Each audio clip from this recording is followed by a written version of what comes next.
Yuk. Oke, hari ini kita di Pengadilan Negeri Kota Malang. Kita sedang mengikuti proses ada persidangan terkait sengketa permasalahan yang ada di Universitas Kota Malang.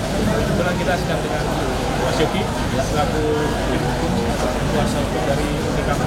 Mas Yogi, bisa disampaikan hari ini agenda yang di Pengadilan Negeri Kota Malang? Jadi saya tegaskan dulu, pertama saya bukan kuasa hukum dari Untama ya, tapi saya kuasa hukum dari para pengurus PPLP PT PGRI yang membawahi Universitas Tangerang Malang, itu Pak ya, itu pertama. Yang kedua, agenda sidang tadi itu berkaitan dengan pembuktian saksi. Ya. Jadi tadi dari saksi dihadirkan dari pihak kami. Ya. Penekanan dalam konteks sidang ini apa? Jadi tadi yang kami tekankan, coba kita buktikan adalah perbuatan yang melawan hukum daripada pihak Pak Sujai dan kawan-kawan itu bahwa penerbitan akta 35 yang kemudian didaftarkan dan mendapatkan surat keputusan AHU nomor 965 tahun 2018 tanggal Desember 2018 itulah ya, prosesnya itu tidak sesuai dengan prosedur yang ada. Gitu. Proses Unikama ini prosesnya memang panjang. Ya. Artinya apakah dalam persidangan yang sedang berlangsung hari ini itu ada gugatan terbaru atau? Nah ini sebetulnya kan gugatan lanjutan ya dari gugatan. Kalau dulu pihak Pak Kriska dan kawan-kawan itu sebagai tergugat. Dulu sebagai tergugat karena Pak Kriska waktu itu sudah pegang akta perubahan mengenai pengurusan PPLP PT PGRI Malang itu. Nah kemudian yang dulu digugat, dan sebetulnya di gugatan yang terdahulu di PM Malang ini pihak Pak Kriska dan kawan-kawan ini adalah yang dimenangkan, gitu. Ya, kemudian tapi tetap pihak Pak Sujai dan kawan-kawan tidak mau menyerahkan kepengurusan dari Universitas Tangerang Malang itu, gitu. Dari data-data yang dimiliki dari tim hukum ya, dari Pak Kriska,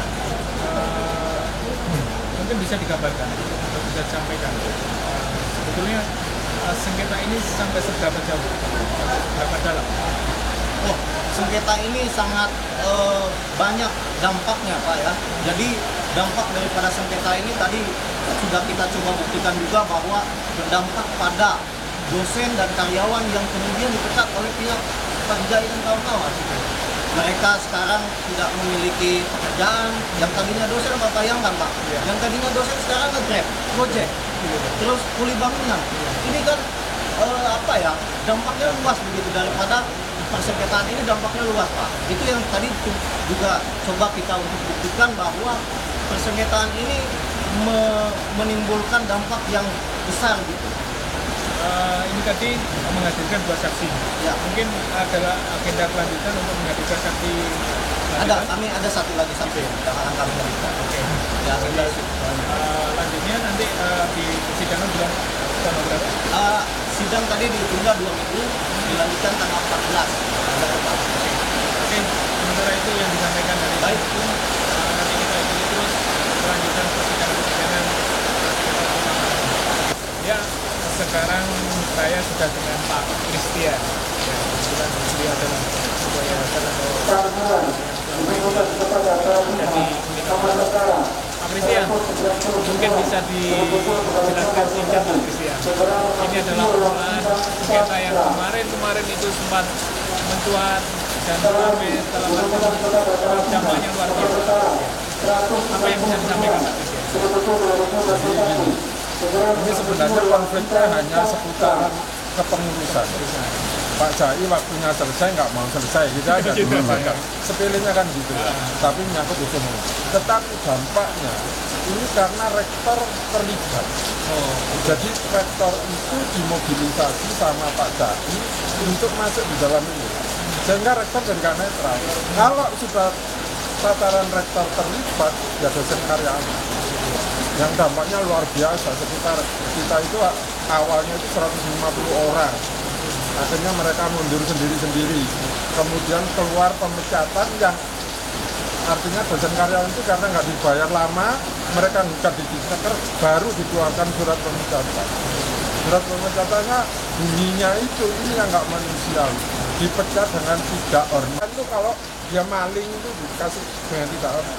Tapi kalau pemecatan yang diberhentikan begitu aja, nggak ada dengan tidak hormat. Nah ini yang menurut saya dampaknya sangat luar biasa. Dan ada lagi yang jelek, bahwasanya dengan kemampuannya Pak Jai, ya dia memegang uang yayasan, bisa meyakinkan para pejabat itu sehingga mereka itu jadi korban.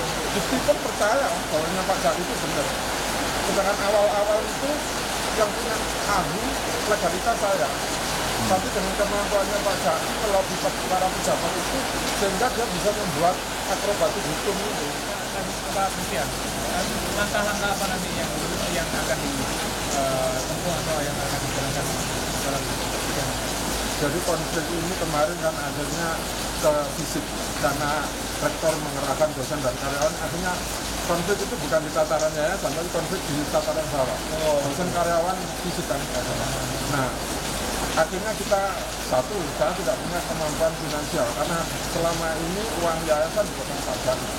Ya, kita tidak mau itu, jadi kita akan jalur hukum. Karena ada hal-hal yang sudah dilakukan Pak Jai, yaitu dia menghilangkan pendiri. Ada upaya untuk menghilangkan pendiri, tidak mengakui pendiri. Sedangkan Pak Jai pun sebenarnya pada waktu mendirikan ikut menyaksikan. Dia tidak mengakui pendiri. Dia merubah nama. Merubah nama ini adalah untuk kamuflase. Seolah-olah bahwasanya kampus ini kampusnya PGRI. Sebenarnya dia itu hanya butuh perlindungan PGRI. Faktanya dia kuasai sendiri. Itu gayanya mereka seperti itu. Faktanya ya dia kuasai sendiri, kita tahu. Tidak mungkin PGRI Jakarta kemudian naruh orang di sini. Dampak ke mahasiswa gimana Pak? Dalam pembelajaran? Waktu itu sempat beberapa kali terhenti, kemudian perguruan tinggi itu sempat disanksi, tidak boleh menerima mahasiswa dan wisuda. Tapi faktanya mereka tetap bisa dan bukti diam. Ini yang saya heran itu kenapa sih instansi pemerintah ini tidak melihat legalitas, tapi cenderung mendiamkan. Jadi mereka melakukan juga beberapa kali, itu yang tak tapi itu didiamkan. Ini nanti kalau misalkan terjadi perubahan, ya saya yang dukung. Ini gimana melegalisasi ini yang saya harus konsultasi dulu dengan bukti gimana ini sebaiknya, karena dari sekian itu kan pasti Peter itu pernah saya pecat sebagai rektor karena dia dengan jelas menyatakan menolak kepengurusan saya. Sudah saya ajak kita sudah dimediasi oleh bukti bahwasanya ketua PPLT-nya itu Bersea, rektornya Peter itu Kemenristek Dikti mengeluarkan hasilnya. Tapi Peter nggak mau karena Peter sudah setir sama SAI. Nah, akibatnya kan saya mengeluarkan SK pemecatan itu, tapi tetap melaksanakan wisuda dan sebagainya. Baru kemudian ahlinya JAI keluar. Nah, di sini loh yang masalah menjadi. Ada timbul AHU 2. Iya, akhirnya jadi jual. Oke, di samping saya juga ada salah satu saksi yang kebetulan beliau adalah mantan dosen Pak Trisno. Pak Trisno, apa yang bisa jenengan sampaikan atau yang bisa sampaikan utarakan terkait jenengan pernah menjadi dosen dan membuat informasi ada pemecatan lawan? Ya, saya dipecat dalam situasi konflik. Jadi saya nggak mengakui pemecatan itu. Dan lagian sekarang yang ada di Universitas PGRI itu Universitas PGRI Kanjuruhan. Itu adalah universitas baru. Jadi para mahasiswa harusnya sadar itu bahwa itu bukan perubahan nama dari Universitas Kanjuruhan Malang ke Universitas PGRI Kanjuruhan Malang, tapi mereka mendirikan perguruan tinggi baru namanya Universitas PGRI Kanjuruhan di Universitas Kanjuruhan Malang. Saya punya buktinya ini. Ini langsung saya screenshot dari PDPT-nya Ristek Dikti. Jadi di sini ada dua perguruan tinggi. Universitas PGRI Kanjuruhan Malang, nomornya 071103. Unikama Universitas Kanjuruhan 071050. Ada dua perguruan tinggi di sini. Kemudian di sini profilnya Universitas Kanjuruhan, ya, akreditasi B. Jelas kan? Di sini Universitas PGRI Kanjuruhan Malang, akreditasinya nggak ada. Nah, jadi ini masalah juga kalau mereka wisuda dengan atas nama Universitas PGRI Kanjuruhan Malang. Jadi bolehlah saya masih merasa sebagai dosen Universitas Kanjuruhan, bukan Universitas PGRI Kanjuruhan Malang. Jadi mahasiswa ini belum tahu sehingga mereka diam-diam saja. Tapi coba ini lihat bukti. Ini kemarin saya ambil dari PDPT Dikti, PD Dikti kemarin, baru saya print kemarin juga. Jadi begitu mereka mengubah nama Universitas PGRI Malang, saya telusuri sama teman-teman, apakah benar mereka itu mengubah? Kok semudah itu saya bilang itu. Tapi ternyata ada dua perguruan tinggi di tempat yang sama. Jadi ini harus tahu apa. Kasihan mahasiswanya, Pak. Gimana? Ya kalau PGRI ini mungkin kan yayasan yang sekarang menguasai kampus. Tapi kalau yang dulu ini Kanjuruhan Malang yang akreditasi B. Ini Ada hakinya mas. Kita punya hakinya. Iya, terus dirubah ini tidak ada hakinya. Nggak tahu Nah. dia pakai hak. Hak kekayaan intelektual itu sangat penting, Pak. Hak itu sangat penting. jadi halal Oh, hakinya ada fotonya. Foto hakinya ada. Terus apalagi yang bisa disampaikan dampak dari jenengan? Kalau dampaknya memang luar biasa. Teman-teman itu yang dulunya kerja di kampus sekarang kerja serabutan namanya tidak dipekerjakan.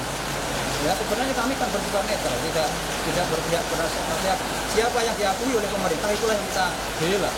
Bahkan ketika Pak Jai dapat AHU 35, kami dosen karyawan itu mengakui itu dengan cara meminta mediasi oleh Disnaker dalam rangka untuk mengakui pemerintah. Tapi kan yang datang justru pemecatan itu dengan tidak hormat, dengan tidak hormat. Itu yang tidak bisa kami terima sehingga sampai detik ini saya ada 3 perguruan tinggi yang mengklaim saya, ya, itu satu pun tidak bisa, karena ya mungkin kita Katanya dua.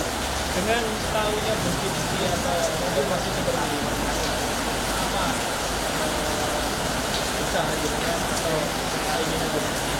ya dengan adanya kondisi seperti ini, dengan didukung oleh kemenangan Pak Kristia di tingkat kasasi di MA, ya saya fight sekarang bahwa yang benar ini Pak Kristia tidak boleh, karena kenyataannya sudah menang kasasi di tingkat bawah akta 01 itu sah secara hukum dan itu sudah tingkat kasasi, nggak main-main. Artinya terus berjuang untuk itu ya? Iya, apapun akan saya lakukan untuk memperjuangkan ini. Oke, terima kasih. Nah, itu sementara yang kita sampaikan, nanti kita ikuti terus perkembangan ini mengenai sidang kelanjutannya.